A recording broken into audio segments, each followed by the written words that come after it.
Hello बच्चों, आज class 11th physics के सेकंड चैप्टर का 12th लेक्चर है। लेक्चर का number 2.12 combination of error, propagation of error चल रहा था हमारा। डेरिवेशन सारे खत्म हो चुके हैं उसके, और आज जो है न्यूमेरिकल करेंगे। एक फॉर्मूला बताऊंगा और उसके बाद हम मिक्स न्यूमेरिकल करेंगे। पिछले लेक्चर्स में एक एक डेरिवेशन कराया आपको और उससे रिलेटेड न्यूमेरिकल करवाया था, लेकिन आज हम मिक्स न्यूमेरिकल करेंगे। ठीक है, मिक्स न्यूमेरिकल। हाँ, ये मैं समझना मिक्स वेज की बात चल रही है, मिक्स उसकी न्यूमेरिकल की बात। देखो एक फॉर्मूला है, अगर कहीं ऐसे लिखा है x equals to a b c d और इसकी a की पावर l है, b की पावर m है, c की पावर n है और d की पावर q। फॉर एग्जाम्पल इस तरीके से कोई एक्सप्रेशन लिखा हुआ है, तो आपको क्या करना है, आपसे बोला है कि इसमें आप रिलेटिव एरर x में निकालें। तो आप क्या करेंगे, इसको लिखेंगे कैसे, समझना है। x को आप delta x upon x equals to, अब डेल्टा x अपॉन x, अगर डेल्टा x लिखते तो क्या पढ़ते, absolute error in x। Delta x upon x कर दिया तो क्या पढ़ेंगे, रिलेटिव एरर इन x। वही बोला निकालने के लिए, जो पावर है उसको नीचे लिखा और लिख दिया डेल्टा a अपॉन a और b के बीच में मल्टीप्लाई है, लेकिन लगाएंगे प्लस का साइन। पावर जो b की पावर है उसको यहां लिखेंगे और फिर लिखेंगे डेल्टा b अपॉन b। बहुत आसान है समझना। जो a के ऊपर पावर लगा है उसको नीचे लिखेंगे और a को लिखेंगे डेल्टा a अपॉन a और b के बीच में मल्टीप्लाई का साइन है, लगाया प्लस का साइन। b की पावर m है उसको नीचे लिखा, डेल्टा b अपॉन b लिख दिया। उसके c प्लस का साइन लगाया, c के ऊपर n है तो n को यहां लिखा डेल्टा c अपॉन c। इसमें वो चीज नहीं लगाना जैसे मैथ्स के अकॉर्डिंग होता है, c ऊपर जाएगा तो n हमें क्या होगा, ऊपर जाने पर c to the power minus n ऐसे लिखना है। इस तरीके से नहीं, इसको इसी तरीके से लिखना है। इसके डेरिवेशन कराए जा चुके हैं और c और d के बीच में मल्टीप्लाई है, लेकिन लगाएंगे प्लस का साइन। d की पावर q है, q को इस तरीके से लिखेंगे और डेल्टा d अपॉन d, इस तरीके से हम लिख सकते हैं। ये रिप्रेजेंटेशन हो गया, यानी कि x को आपने रिलेटिव एरर की फॉर्म में लिख दिया। अगर आपको परसेंटेज एरर की फॉर्म में बोल रहा है तो लेफ्ट में 100 से मल्टीप्लाई कर दो, राइट में 100 से मल्टीप्लाई कर दो, या तो इस तरीके से कर दो। इसी में ये तो 100 हो गया और लेफ्ट में ब्रैकेट लगा के 100। हर टर्म के साथ भी कर सकते हैं और अलग से भी कर सकते हैं। अधिकतर जब आप क्वेश्चन करेंगे तो आपको हर टर्म के साथ 100 मल्टीप्लाई करना पड़ेगा, क्योंकि क्वेश्चन उसी टाइप के दे रखे होते हैं। अभी क्वेश्चन कराऊंगा मैं।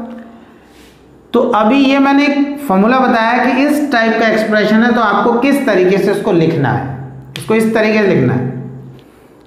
बच्चों एक न्यूमेरिकल देखें, इस न्यूमेरिकल में दे रखा है कि x equals to a square into b cube divided by c into root D. ये एक्सप्रेशन आपको गिवन है और आपसे बोला गया है कि a में 4% एरर है, b में 2% एरर है, c में 3% एरर है और d में 1% एरर है। और अब आपसे फाइंड करने के लिए बोला है कि x में बताओ कितना परसेंट एरर है, x में कितना परसेंट एरर है। तो सबसे पहली चीज ये है, आप x को परसेंटेज एरर की फॉर्म में कैसे लिखेंगे। तो आप देखें, जब हम x को परसेंटेज एरर की फॉर्म में लिखते हैं तो लिखते हैं delta x upon x into 100 equals to a पर स्क्वायर लगा है तो इसको नीचे लिखेंगे और इसको लिखेंगे delta a upon a into 100 plus b पर क्यूब है तो हमने लिखा 3, मतलब क्यूब को नीचे लिख दिया, delta b upon b into 100। इसके आगे मैं यहां लिख देता हूं, इसके आगे लिखना है प्लस लगा के यहां पर, तो मैं यहां लिख देता हूं प्लस ये जो c लिखा है इसको लिखा मैंने delta c upon c into 100। अब एक चीज देखो, c पर कोई पावर नहीं लगी, यानी कि कोई पावर नहीं है। अगर हम बोले कोई पावर नहीं तो 1 मानते हैं, तो अगर मैं 1 into delta c upon c लिखता तो वही रहता, इसलिए इसको ऐसे लिखा। फिर c और d के बीच में क्या लिखा है, मल्टीप्लाई। c और d के बीच में साइन क्या है, मल्टीप्लाई, लेकिन लगाना प्लस ही है हमें। अब एक चीज समझने, जो रूट डी है, आप इसको रूट डी ऐसे लिखा है, इसको डी की पावर 1/2 लिख सकते हो। ये मैं कई बार बताया, रूट को हम पावर में 1/2 लिख सकते हैं। तो इस d की पावर कितनी होगी 1/2, तो पावर मल्टीप्लाई में आ जा रही है, और delta d upon d into 100 ये हो गया।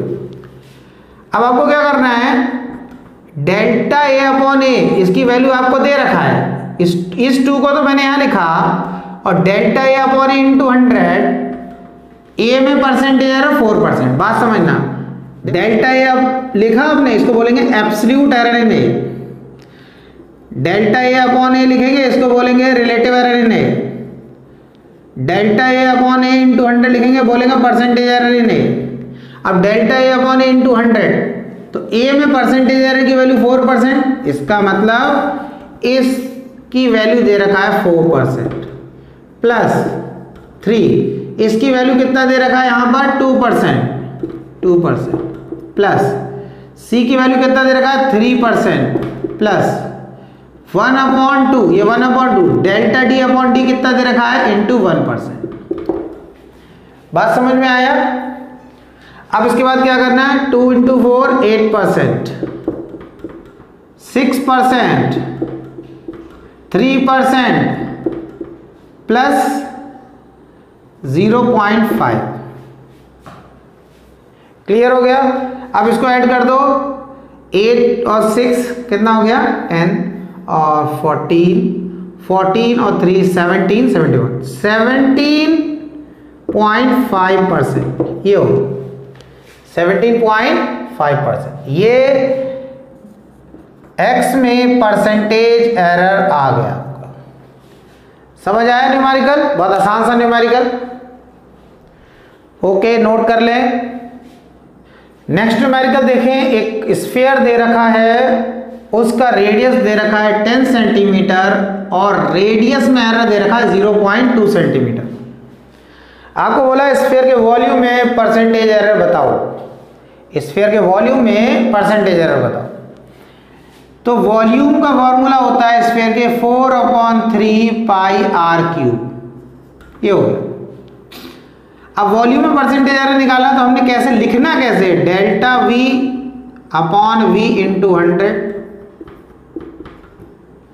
4/3 पाई को छोड़ देना है। इसलिए छोड़ना है कि देखो, अगर आप किसी स्फीयर का वॉल्यूम निकालोगे तो आप पाई की वैल्यू नहीं निकालोगे, पाई की वैल्यू तो पहले से फिक्स्ड है। 4 के प्लेस में 4 ही रहना है, तो कांस्टेंट नंबर है। 3 के प्लेस में 3 रहना है, उसकी जगह 4 नहीं लिख सकते, 5 नहीं। तो कहने का मतलब है आपको किसी स्फीयर का वॉल्यूम निकालना है, तब क्या करो, उसका रेडियस ही तो मेजर करोगे। तो एरर किस में आ सकता है, रेडियस में आ सकता है। तो इसीलिए इसमें तो एरर आ ही नहीं सकता, तो इसलिए इसको छोड़ दिया। अब बचा r³, r को मेजर करा, उसमें एरर आएगा। तो जो पावर होती है उसे नीचे लिखा, और डेल्टा r अपॉन r ये हो गया इंटू 100। यानी कि वॉल्यूम में परसेंटेज एरर निकालना तो ऐसे लिखेंगे, स्फीयर के वॉल्यूम की बात कर रहे हैं। 4/3 पाई कांस्टेंट ने छोड़ दिया, r में एरर होगा तो क्यूब लगा हुआ है, तो इस क्यूब को नीचे लिख दिया, 3 नीचे लिख दिया, delta r upon r into 100 कर दिया 3। डेल्टा r कितना दे रखा है 0.2, r की वैल्यू कितने दे रखा है 10 इंटू 100, डेसिमल हटा दो 0, इससे कैंसिल हो गया, कितना आ गया 6% एरर आ गया। इसी क्वेश्चन में क्या हो सकता है, यही वैल्यू दी हो सकती है आपको, और बोला जाए सरफेस एरिया में परसेंटेज एरर निकालो। तो सरफेस एरिया का फॉर्मूला क्या होता है, स्फीयर के 4 पाई r²। तो परसेंटेज एरर निकालना, delta A upon A into 100 equal to 4 pi में तो एरर हो नहीं सकता, क्योंकि उसको मेजर ही नहीं करेंगे। 4 की जगह 4 लिखना, पाई की वैल्यू पहले से फिक्स्ड है। रेडियस मेजर करेंगे तभी तो सरफेस एरिया निकाल सकते हैं, तो एरर आएगा रेडियस मेजर करने में। तो जो पावर होती है उसे नीचे लिख दिया, delta r upon r into 100। 2 delta r की वैल्यू 0.2 अपॉन r के प्लेस पर 10, ये r की वैल्यू है 10 और ये डेल्टा r की वैल्यू, और इंटू 100। डेसिमल हटाया 0 लगाया, इससे कैंसिल हो, कितना आ गया 4%। तो एरिया में कितना परसेंट एरर आ गया? 4% एरर आ गया। समझ आया? ओके, नोट करें। एक न्यूमेरिकल देखें, एक ऑब्जेक्ट है, उसका कुछ मास है, उसकी कुछ वेलोसिटी है, मगर मास और वेलोसिटी नहीं दे रखी है। मास में परसेंटेज एरर दे रखा है, वेलोसिटी में परसेंटेज एरर दे रखा है। मास में जो परसेंटेज एरर हमें दे रखा है वो दे रखा है 2%, और वेलोसिटी में जो परसेंटेज एरर दे रखा है वो दे रखा है 3%। वेलोसिटी में 3% एरर दे रखा है।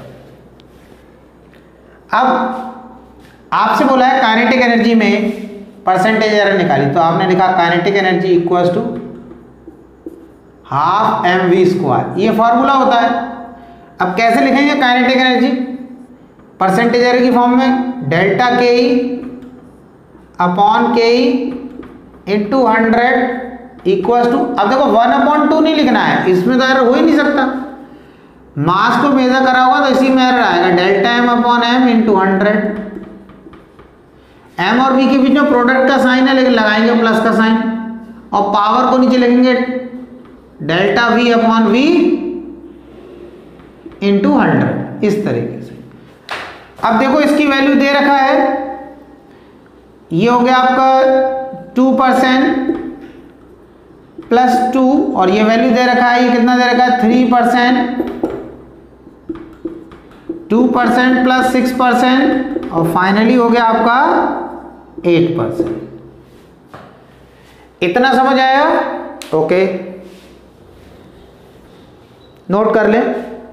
एक न्यूमेरिकल देखें, आपको क्यूब दे रखा है, उसके मास में जो एरर दे रखा है वो दे रखा है 3%, और उसकी साइड, जो उसकी साइड की लेंथ मेजर कर रहे हैं, उसमें जो एरर दे रखा है वो दे रखा है 4%। यानी कि मास में 3% एरर है और उसकी साइड की लेंथ में 4% एरर दे रखा है। क्यूब है हमारे पास। डेंसिटी में पूछा है कितना परसेंट एरर होगा, तो आप देखिए डेंसिटी का फॉर्मूला होता है मास अपॉन वॉल्यूम। अब वॉल्यूम का तो कुछ दे नहीं रखा है, मास में एरर दे रखा है, परसेंटेज एरर, तो हम क्या करेंगे, वॉल्यूम क्यूब की बात कर रहे हैं तो क्यूब का वॉल्यूम होता है L क्यूब, यानी कि length into breadth into height. Length breadth height बराबर है तो L into L into L। तो वॉल्यूम कितना हो गया? वॉल्यूम हो गया हमारा L into L into L। Length breadth height सब बराबर है, क्यूब है तो हो गया L क्यूब। तो हमने V के प्लेस पे L क्यूब लिख दिया। अब डेंसिटी को परसेंटेज एरर की फॉर्म में कैसे लिखेंगे? Delta rho upon rho into 100, delta m upon m into 100 plus power जो है उसे मल्टीप्लाई में लिखेंगे और कैसे लिखेंगे? Delta l upon l into 100। मास में परसेंटेज एरर कितना दे रखा? 3% प्लस लेंथ में कितना दे रखा है? ये तो 3 यहां लिख दिया, इसमें कितना दे रखा है एरर? 4%।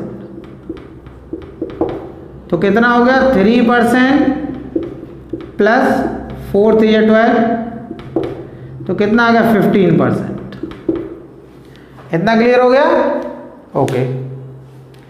तो ये कुछ न्यूमेरिकल मैंने आपको करवाए। न्यूमेरिकल की बच्चों प्रैक्टिस करें, प्रैक्टिस से ही काम बनेगा। और आज का लेक्चर यहीं ख़त्म करते हैं, इसको आप नोट कर लें। नेक्स्ट लेक्चर में मिलेंगे नेक्स्ट न्यूमेरिकल नेक्स्ट टॉपिक्स के साथ में। तब तक कोशिश करते रहें। कोशिश करने वालों की हार नहीं होती, मेहनत कभी बेकार नहीं होती। पढ़ते रहें, आगे बढ़ते रहें।